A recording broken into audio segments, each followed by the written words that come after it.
Hello friends, स्वागत है आपका मेरे चैनल कबीर पिटारा में। फ्रेंड्स, कबीर दास जी बोलते हैं, बोली एक अनमोल है जो कोई बोले जान, ये तराजू तोल के तब मुख बाहर आन। फ्रेंड्स, इसमें कबीर दास जी हमको बोलते हैं, बोलना एक अनमोल कला है। जो कोई इस कला को समझ लेता है वही सही तरीके से बोलता है।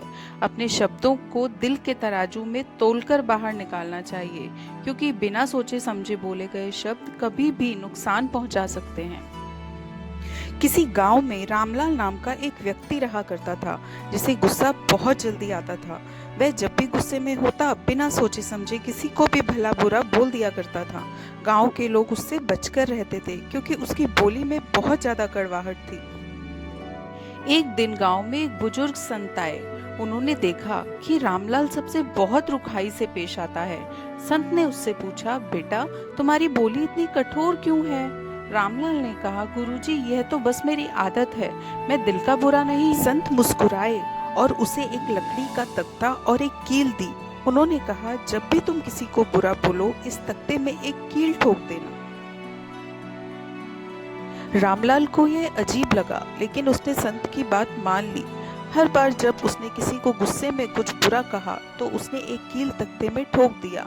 कुछ ही दिनों में तख्ता कीलों से भर गया।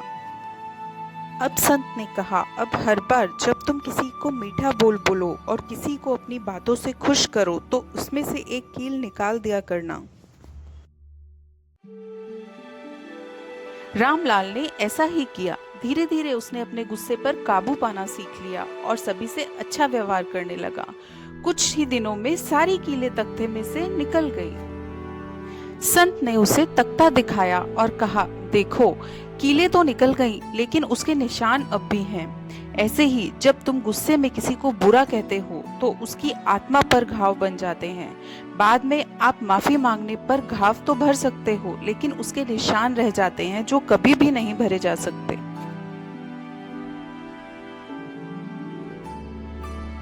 इसीलिए तो कबीरदास जी बोलते हैं, बोली एक अनमोल है जो कोई बोले जान, ये तराजू तोल के तब मुख बाहर आन।